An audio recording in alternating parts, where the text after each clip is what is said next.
గాడ శ్రీశైలం సొరంగం కూలిపోయింది.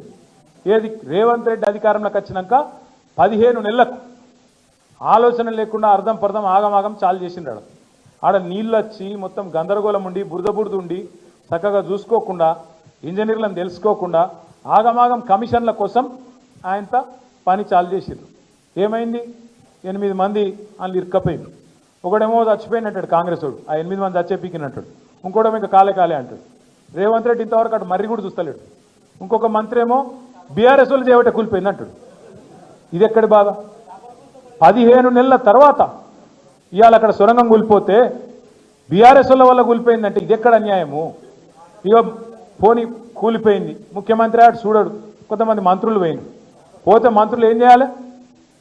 ఆడ పోయి నిజంగా ఆ కార్మికుల కుటుంబాలకు ధైర్యం చెప్పాలి, ఏమన్నా అయితే మేము ఆదుకుంటామని చెప్పాలి, తప్పు జరిగిందని క్షమాపణ అడగాలి, మర్యాదగా మాట్లాడాలి. కానీ ఏం చెప్తారు వాళ్ళు? ఒకడేమో చేపల కూర తింటుడు. ఇక్కడ చేపలు బాగుంటాయి శ్రీశైలంలో, రేయు తిందామని వాడు ఒకటి తింటాడు. ఆడవాడు దాస్తుంటే వీడేమో తింటాడు. ఒక గత నీతి లేని వాళ్ళు మంత్రులు. ఇంకొక ఆయన ఇంకా విచిత్రం ఇది.